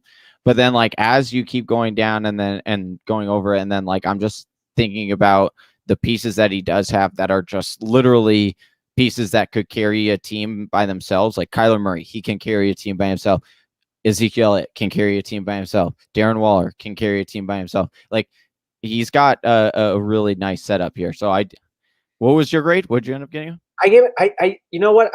It's a B+ again. It's a B+ A-. I gave him a B, but I can't I'm dampening Ezekiel Elliott. In my mind, Zeke is kind of washed, but that's not really fair to say about it's not fair to say about a 25-year-old running back who didn't play with Dak Prescott all last year when we're drafting Mike Davis. It's just not fair to say. There's a lot more of an emotional pull on this one. Chris Carson, I just think the wheels are about to fall off, but there's no real reason I can say that other than an emotional suggestion.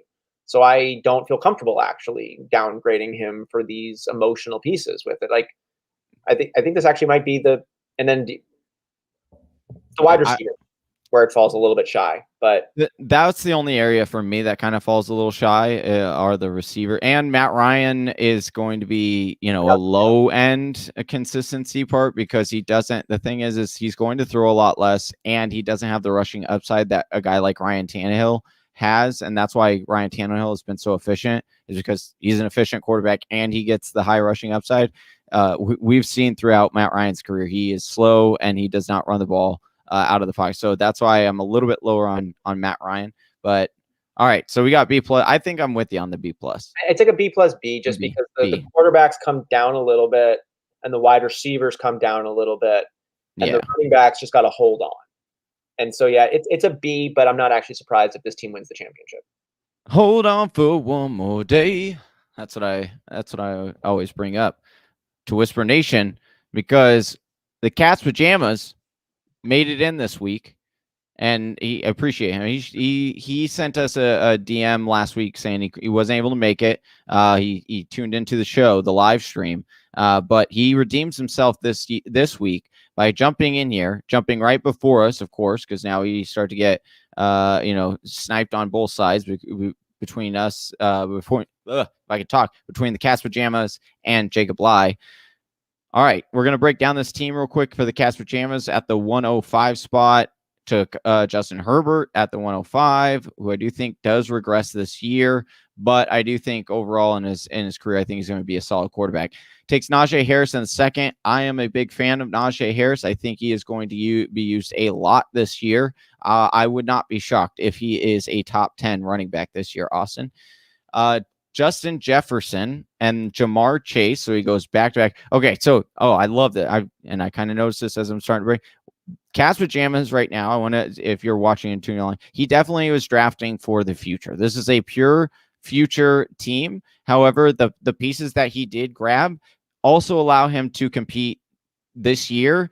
But, ultimately, I wouldn't expect him to win the championship, but I don't expect him to get last either, the way that he built this out. So well done, Cat's Pajamas. I will continue to break this down real quick. So Justin Jefferson, Jamar Chase, love those two upsides for those two receivers. If we're talking, in 2 years, and those guys are both top 10 dynasty picks when we're doing mock drafts on Mock Draft Monday, I won't be shocked. So, Javonte Williams in the 5th. I like that. We'll try to make out a deal to trade for him.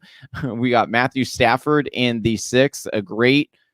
I think people are really underrating his upside this year. Got Michael Carter in the 7th, Carson Wentz in the 8th, then Michael Pittman and Elijah Moore. So 2 big upside wide receivers. Then Gus Edwards in the 11th. We love him as another steady Eddie, no pun intended, running back there that you can get later in drafts. Troutman as your tight end. I actually really do like Troutman as a low-key sleeper pick with Winston as the quarterback. However, it could be a little bit risky with him being your only tight end. I would have liked you to pick up at least one other one. Mike Williams, big Mike Williams contract year. You like him as a wide receiver 5 or 4. And Latavius Murray and Van Jefferson to close out your draft there. Only thing is I wouldn't have taken Latavius Murray in drafts. I just don't think there's very much upside there. I think they also got a rookie undrafted free agent running back to come in that there are rumors that he could actually take over for Latavius Murray, who is also on the last year of that contract. So overall, I would give this a B, Austin, just because it is a more of a long-term outlook. But, in 3 years, if this is, an A or one of the best teams, I wouldn't be shocked. Yeah. We just need Justin Herbert to emerge into what everyone's hoping he's going to emerge into. Yeah. Okay. I don't know if that's happening. Yeah, and you're just buying a lot of these pieces then at that expectation, which is a risk. Yeah. Dak Prescott is who Jacob Bley, our number 1 fan, at the 7 spot takes with his first overall pick. I don't hate it in a super flex, especially given it was the last of the quarterbacks who have done it to show you. I think he's last because he's coming off that intense injury, but I get it. He takes Trevor Lawrence there, then assuming he's going to fulfill all of the expectations that are coming with Trevor Lawrence. Urban Meyer says he's not ready yet this week. Who cares really what Urban Meyer is going to be saying at this point in the season? But there's a lot of number 1 overall busts. And but Tim Tebow looks great. Yeah, right. I'm sure he does. Let's see then. So he's got his 2 quarterbacks there. It's definitely exciting. You're definitely feeling good about it, and you're definitely telling your entire league, trust me, watch out. And then you got Joe Mixon, Miles Sanders, Myles Gaskin as your 3 running backs. You took Travis Kelce there in the 4th. Wide receivers, Jerry Jeudy, Adam Thielen, Curtis Samuel, Rondale Moore. This is going to be comprising the main of your starting lineup. And I like a lot of these names. I just feel I feel myself having this team as my own. And I feel myself bantering with a lot of my league mates, telling them, trust me. Or remember, but it's not a team to me that carries an initial impact. It's like we all know what Adam Thielen has done. And I'm not shocked if he does it again this year. But I think we're all kind of collectively waiting for Justin Jefferson to fill in that role and Adam Thielen to not be as much of a league winner as he has been. I think we're waiting on Jerry Jeudy and to see what that offense is really about.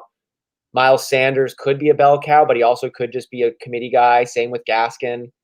Mixon, there's a reason why people say, no, trust me, this is the year. I don't know. I just feel like this has got a team that you're really hoping it's going to flex into what it could be, but it's never going to touch its ceiling, either because of age, because of opportunity, because of team that's just not because they just don't have enough oomph, because they're not getting it done. Like the running back room in Miami just isn't going to get Gaskin to do it. The running back room in Philadelphia isn't going to want to see Sanders make it happen. I feel like this is going to be a little bit flat. And then Madison, Henderson, Devontae Parker, I think now is going to be the 3rd wide receiver on his team, like by the second half of the season. I like this team on paper. I think the second half of the season, you're going to be missing gas. I think Gaskin, Sanders, Mixon, you're just going to be wishing that they had a little bit more caffeine in their systems, if you will. Wow. And so I got to go a little bit better. I'm a little concerned about the win now prospect, and I think I'd be concerned about the win future as well with it. Not all the pieces. There's some really, really good pieces on here. But there's just in the dynasty, I'm going to go B minus is where I'm sitting right now. I'm going to go, I disagree with, I would go with a B. I wouldn't go B minus. I would go B plus. I think there's another B plus. You like Joe Mixon. You like Miles Sanders. I think you got some. I do believe in Myles Gaskin. I do think that I understand people aren't truly sold on him because he's a 7th rounder and things like that. But I do believe that he will, as long as he stays healthy, then he will be the guy. And we've seen him get the bulk of the carries. Gaskin or Josh Jacobs for you? Oh, Gaskin's by a mile, by a country mile. I'm on the other side of that. Ooh, should we get a whisper wager going between Josh Jacobs and? I'd whisper wager end of season performance. Okay. Josh Jacobs versus Myles Gaskin. All right. What? Hat bet. Hat bet. All right. Done. Sure. All right. It's done. Are there any caveats in terms of injury, or is it point per game basis? Is it? Yeah. Let's say we'll do points per game, minimum of 8 games. Let's do. Okay, I like that one. I like a points per game. Your running back has to be higher on a point. We'll look at the consistency rankings next year, or throughout the year as they happen, and whoever has more higher finishes on a consistent basis will win. Okay, that's fine too. With at least 8 games. I was just going to do points per game. What was their average amount of points per game if they played at least 8 games? And if someone plays less than 8 games, the bet's void. All right, done. Put it on the board. It's on the board. Whisper Nation, let us know who you got in that. Do you have Myles Gaskin or Josh Jacobs in that? Okay. Oh, and Eric giving you a little bit of pushback. He said, "I heard you say B plus than A minus. No take back." So it's locked in. All right, I'm going to jump over to Don Flick here. We'll continue this breakdown. We have Don Flick coming in here. Appreciate another person who's joined us over the last couple of months now after joining our channel. So we got Jonathan Taylor in the 8th spot. I love that pick. Cam Akers in the 205. I like it. That's very good. A start going running back. And I do believe he mentioned earlier in the comments on the show that he normally doesn't do this, but he wanted to try something out different, which is great. This is what we're here for. This is what Whisper Nation likes to see. They like to see other breakdowns of how players do things, and that's why we try to fill these up and not just go against the computer every week. Took Jalen Hurts in the 3rd. I do like that pick. I think he has tremendous upside. George Kittle in the 4th. Amari Cooper, Chris Godwin in the 5th and 6th. James Robinson, who we talked about a lot in the 7th, to round out his trio of running backs. They're very nice. Tom Brady as his 2nd quarterback. So you got a very steady quarterback in Tom Brady, very high upside in Hurts. Ronald Jones, who we had mentioned. I think I already said that. Tyler Boyd, Will Fuller. Tyler Boyd, actually an underrated wide receiver. It will be interesting to see how many targets he still sees now that, Chase and T. Higgins are both there. But Tyler Boyd, very underrated. Will Fuller has tremendous upside. We all know that. Ramondre Stevenson, we are a big fan of in the 12th round. Chuba Hubbard, who we talked about taking, basically from the 10th round on. And then Evan Ingram in the 14th, and then Paris Campbell in the 15th, who I do think Paris Campbell could maybe, if he can come back healthy, he does have some potential.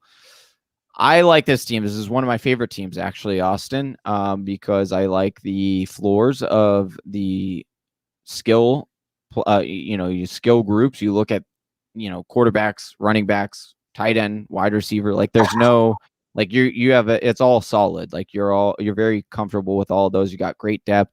I'm going to give this one, this is so far my winner. So I'm going to give this an A- right now. I think this is such a refreshing team. It's just such a nice one. And there was only 3 teams here that did not take a quarterback in the first 2 rounds. And you look at Don Flick's team here with Jalen Hurts and Tom Brady. He went later on his quarterbacks, but I don't think that this is a fine 1-2 quarterback stack. Mm-hmm. Jalen Hurts and Tom Brady.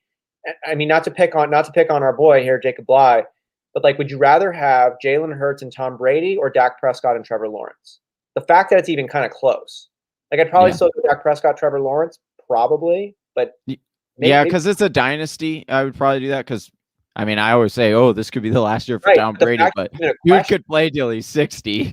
The fact that it's even a question and he's getting him so much later, it's just kind of a takeaway for me personally of seeing like a lot of teams went heavy quarterback early and like he didn't wait on quarterback. He still did get 2 of them before the 9th round, but look at how it's stacked up. I think he has positional advantages elsewhere.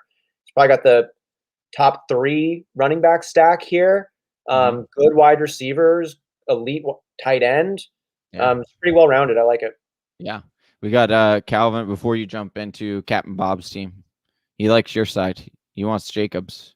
Dude, I don't a guy who's gotten back-to-back 1,000-yard rushings finishes as a top 10. You're going to go with a guy who's never had more than 600 yards. Like I wear a size 7.5, but I prefer snapbacks. I follow the money and the talent of the backups. I can't wait to see how this one shakes out. So Captain Bob in the 9 spot takes Saquon Barkley. You're loving if he falls to you this late. Saquon is still a freak, and he's only 24, and I'm not super concerned about his injuries. I think they're disconnected from one another. I don't think they point to a trend. I think they pointed to some bad luck, which will run out. Russell Wilson there in the 2nd. If he's your boy, you have every reason to take him there. If he's not your boy, you're probably concerned about his second half performances, but take Russell if that's your guy in Dynasty. Still not even a bad pick. 32 years old, getting up there, but he's still got a lot of years left. Calvin Ridley is going to hold it down as the number 1. I think he's going to have a phenomenal year. I think they could even force feed him this year. So as your number 1 wide receiver, I'm not even concerned about that. Travis Etienne, though, is your number 2 running back. I am concerned about that because I just don't think he's ever going to be a heavy volume guy. That could be wrong. He could be the next Alvin Kamara. I just think the way that they've drafted him, the language that they've had come out, the roles they've had him in OTAs, I need to see something change before I'm really excited about Travis Etienne on my dynasty team. But you love the talent. You absolutely love that. Cooper Kupp and Brandon Ayuk there to go along with Calvin Ridley. I think this is a pretty sexy duo that's underrated. It's kind of slept on. Cooper Kupp, I think, is getting disrespected a lot. And all this man does is really have solid fantasy performances and plays good football. And I get it, but I get the hate. But I think he'll be okay. And then Ayuk, he's one of my favorite 2nd-year wide receivers coming in. I'm with Travi on Zach Moss. I get the concern, but Zach Moss is still 23 years old. yes, Josh Allen is going to be the main goal line back, but if Zach Moss can take just a little bit of a step up, I don't think Singletary poses a big risk. And I think then you've got the starting running back in a high-scoring, cold weather team. It's a pretty good thing. Zach Wilson is your backup, or excuse me, as your number 2 quarterback. He's your boy. Go for it. Not the biggest Zach Wilson fan from all the rookies available, but take your boy. Robbie Anderson, I like that pick up there as your 4th wide receiver, and Mooney as your 5th. Nice depth there. Smith as your number 1 tight end, but then there to go along with Pat Freiermuth. Not a bad tight end setup. I don't think that either one of them are exploders, but it's okay. Derek Carr then is your 3rd quarterback. I think he's probably your starting 2nd quarterback for right now. Javonte Williams is some depth piece, and then KJ Hamler. I got to go. I'm just missing some pop on this one. I'm a little bit concerned by the floor on some of these pieces, but it's more of the ceiling. Like Saquon Barkley's got a great ceiling, but it'd be hard to say it hasn't been reduced at least a little bit after back-to-back injury-plagued seasons. Travis Etienne's ceiling is decreased based on all the language coming out of the Jaguars organization. Russell Wilson's second-half performance puts a cap on him. Rookie status caps Wilson.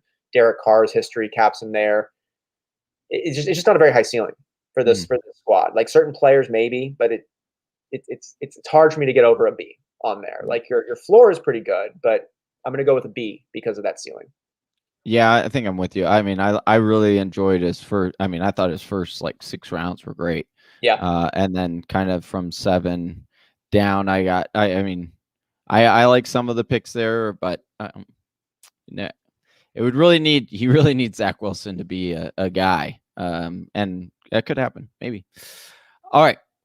But ultimately I agree with your grade there. I just think what I was really say about Zach Wilson, it's not just like you don't just need Zach Wilson to be like an objectively decent quarterback. You need Zach Wilson to perform quantitatively better in fantasy than like 23 other quarterbacks. Yeah. And I think he's going to be fine, but do I think he's going to be better than Stafford? No. I think he's going to be better than Hurts? No, I don't. So just like I don't. Yeah. Yeah. All right. I'm going to jump into Reed Tyler here. Drafting at the 10 spot. Dalvin Cook fell all the way to, I can't believe that. That's insane. Dalvin Cook falling to the 10 spot. Then he wrapped around and got Joe Burrow, followed by Terry McLaurin. I like this startup so far. Aaron Jones in the 4th. Baker Mayfield in the 5th. T. Higgins in the 6th. I like that. DJ Chark in the 7th. Then grabs his tight end duo here in Noah Fant and Goddard. Then gets Marquise Brown, Naheem Hines, Tariq Cohen. And then he gets Kadarius Toney. He's trying to link up Rodgers. He got the Amari Rodgers, and then he got Kalen Mond as the backup quarterback here. Austin, I do like this team, actually. I think he put it together. It's very well balanced. I do think that he has a lot of upside. I think he's, definitely in a win now. He's setting himself up for a potential to win down the road as well with a lot of these wide receivers, just entering their 2nd, 3rd, or 4th year. So I do really like this team. I don't know if I would go and give it a. Like, I don't like it more than Donnie's team. Yeah. But I think this is a top 4 team for me, Austin. And there, a couple of pointers that I would say is like Tariq Cohen. I'm not really drafting this year. I don't think that there's very much upside. He'll get some limited touches, but I really don't think there's a lot of upside with that pick. And then, Kalen Mond, I understand he wanted to grab another quarterback. So I get that. But overall, yeah, I would give this an A-, but it's below Donnie's team because Donnie had an A as A- as well. But yeah. I would have Donnie slightly ahead of this one. Yeah, this is like a win now and win like they're not rookies, they're not babies, but they're guys in like their 3rd, 4th, 5th year, like mid-20 guys, like mid-20s in terms of age. This is like the Phoenix Suns of our draft, It is. Kind of is. Yeah. Well done. Well done. Maybe one Hall of Fame vet away. Yeah, they need one. That could be Dalvin Cook, I guess. Yeah, maybe, right? Maybe. Yeah. I like it. All right. Okay, so Brocal there in the 11th spot takes Nick Chubb, and then in the second takes Derrick Henry. And I can just tell you right now, you got the best 1-2 running back combo in this stack for year one. Absolutely, yes. DeAndre Hopkins there at the wide receiver. You got a very nice wide receiver there. You got a top 5 option there for right now. There's still some juice moving down the road. Trey Lance, though, as your number 1 quarterback, makes me pause and say, "Damn, we were off to such a great start." No, this is okay, but it's another rookie quarterback, or it's a rookie player that I don't even know what the full prospect in San Francisco looks right now. And then let's just jump ahead to the rest of the quarterbacks. So you got Mac Jones, who also may or may not start right away. You got Kirk Cousins, who will be starting, but we know what he's about. And then Ben Roethlisberger. So I see what you're doing here. You got your starting quarterbacks most likely down later in Kirk Cousins and Ben Roethlisberger. Could be worse. I mean, if they're hitting their high notes. We know that Kirk Cousins and Ben Roethlisberger both can win you any week. They can both lose you any week either. Their volatility is extreme with both of those quarterbacks. And Trey Lance and Mac Jones are not going to calm those waters. So I get what you're playing. You need these younger rookies to become what the organizations who drafted them hope that they'll be, but you got yourself some win now pieces right now. So actually, nicely done. Interesting strategy. Not maybe the most recommended the way you did it with the specific pieces, but I like it and it's smart.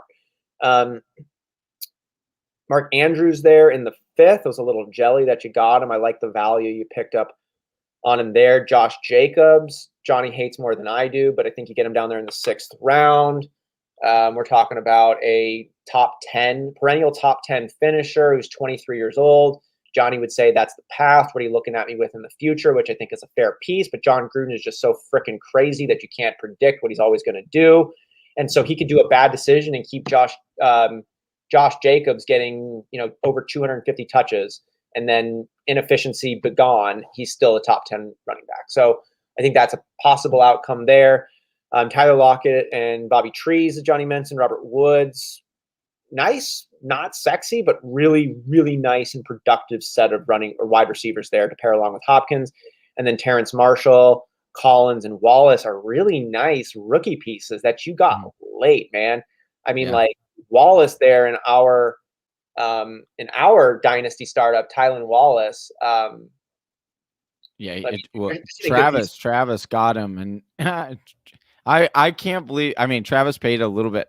He paid up a little bit for him, but he is good. Like, he does have a really good tape. I like it. I like that pick.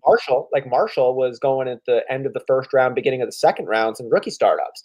So you got him down there later, but you don't even need him to be your starting wide receiver for you. So I think this was a really well-drafted team that hedged a lot of bets at the quarterbacking position. I think this is an A- team for me, Johnny. It's closer, maybe B+, A-. It's right there on the verge for me. The only thing that I'm not stoked on was just this decision to get some rookie quarterbacks with some of your single-digit picks and then get tried and true quarterbacks later, given that I think the rookie quarterbacks you spent early capital on don't have crazy upside for me. Like, a rookie quarterback is not the same as a rookie running back. Like, these guys might not be anything. Like, Trey Lance could be a future Derek Carr. And then it's just like, meh. Or future Marcus Mariota. I'm not saying that he is, but I'm with you more so on like, dude, I like his running back core. I mean, I wish he would have drafted a couple more running back, because he only has the 3 now. The 2 are big dogs, so that is really nice to have.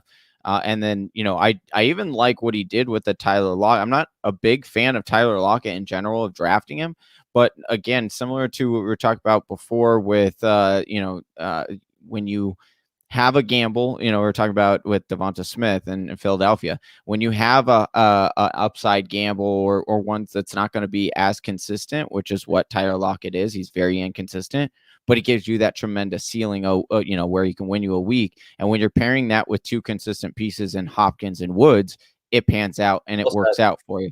So that's really nice. Like I said, the only thing I have an issue with on this team is just the quarterback, the Trey Lance.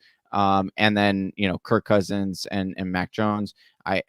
His first half, or the way he started this draft, was a very much win now. And you would say like Nick Chubb, Derrick Henry, Hopkins, those are all win now players. But then with the quarterback position, those are all like future players. So that's where I keep getting hung up on really giving, or else, like you said, if you just had a Matthew Stafford on here, that's exactly what I was thinking. Then it's like, or like a Ryan Tannehill. Then I'm like, this team is A plus. So all right, I'm going to dive into the last one before we end the show here. Bring us home with the change username, who, he took a bunch of our picks as we were talking about him. But we appreciate you joining. I think you're new to this, to joining here. I don't think you've been in here before. And while we're breaking this one down, I just got to say, Whisper Nation, we got 20 of you in here. It's awesome to hang out with you guys this afternoon. We are only, though, at 6 thumbs ups. 6 thumbs up. We got 20 of you in there right now. Let's pretend there's 6 of you who did thumbs up into there. We got 14 more. If you could just do us a personal favor, hit that thumbs up button to help bring us home on this one. We would greatly, greatly appreciate it. It really does mean a lot. So that's my last pitch on that one. Johnny, you want to take us home here on change username? I thank you for that. I've got Alvin Kamara in the 12 as the first pick. That's wild. Saying that in the first round, at the end of the first round, I should say. Then he paired that with Tyreek Hill, then Justin Fields. So we have another early quarterback taken. I do like Justin Fields a lot. Then he took CeeDee Lamb as his second wide receiver, TJ Hawkinson, who we're a big fan of at the tight end position. His running back 2, is Kareem Hunt, who we are very fond of on this show. I think he's a very solid RB2 for people, even though he does split time. You got Tua Tagovailoa, who we are big fans of on the. Okay. I'm seeing. This is coming down. This is well done. I mean, Whisper Nation, I am very impressed today with a lot of your guys' draft strategies here. You got Tua Tagovailoa, who we were talking about, we really like. Then he paired him with Jalen Waddle, which is a good futures bet here. Also grab Rashad Bateman, who is one of the top 3 rookie wide receivers in this class. It was just unfortunate he went to the Baltimore Ravens, but we'll see what Lamar does there. You got James Conner late in the 10th, Devin Singletary in the 11th, then Sam Darnold in the 12th to complete that trio of quarterbacks until Fields gets, on the field. High upside in Gabe Davis, Jarrett McKissick in the 14th, and then Phillip Lindsay in the 15th. I want to say with Jarrett McKinnon in the 14th, this is an excellent pick. Like I don't like Jarrett McKinnon as far as like a tremendous running back, and I do expect his targets to go down significantly. But this guy finished as RB 24, Austin, and they do use him in the pass catching role, and in a PPR league, he will be able to get you some bye week fill-ins. So it might seem just like some useless pick, but because of his depth at the running back position, he was smart in grabbing a guy like J.D. McKissick, who can come in and potentially just get you some cheap fantasy points in PPR last year. Yeah, isn't that wild? 110 targets, 80 receptions, Johnny. 80 receptions. That's 80 points. Yeah, isn't that wild? I thought it was a mistake when I was looking him up, and I was like, wait a second, like almost 600 yards to go with that. That's 140 points just from receiving stuff. So well done. Change username. I do like this team. I do not. Like I said, I wanted to point out you took Tua and you took Sam Darnold, 2 higher upside quarterbacks. So sure, it could get a little dicey, but I do think that those quarterbacks actually do surprise people and are a little bit more consistent. And they all have upside that I like, even Justin Fields, who when he comes in, it's not a doubt in my mind. Yeah, it's not if Justin Fields come in. Yeah, exactly, dude. It's like a middle age, but like a little bit older. I got a Tyreek Hill's like a 27, a Kamara who's a 25. And electric. Look at these guys. Electric high upside. Yeah. Well done. This is probably one of my more favorite teams as far as like excitement level goes. Like I would be excited to have this team because it'd be like, oh, this is gonna be fun. And these guys are good. So I would give that an A- as well. I believe that one would finish my top 4 if that happens. Some really good teams on this. This was fun. A lot of different squads that were drafted on this one. Some standouts for sure. Some folks we like more than others, but this was just an awesome time drafting with y'all, Whisper Nation. This was super cool. A lot of different styles, people experimenting, people being bold, trying things out. That's what it's all about. Love to do it with you. Which reminds me, thank you, Oz, for saying that. If you want to join us on next week mock draft, make sure you're following us on Twitter or get over in that Discord link. We drop the link to this mock draft in there before the show, and we'll be going live at 12:05 our normal time, PM Pacific time, 3:05 Eastern time. If you want to mock draft, you're watching this later and want to mock draft with us, make sure you do that. Anything else, Austin? Make sure you get your dogs and cats spayed and neutered. There you go. And get on over and pre-order the draft kit before 8 goes up in price. All right, Whisper Nation. For Austin Sear, I'm Johnny Game Time Hicks, and we're out of here. Peace. Right here. Oh, hey, you made it to the end of the video. If you like what you saw and you want to learn how to dominate your own draft and win your own league, head on over to the fantasywhispers.com and grab your copy of the Fantasy Whispers draft kit today, or click the link in the description below. And if you're still not sold, check out one of these videos.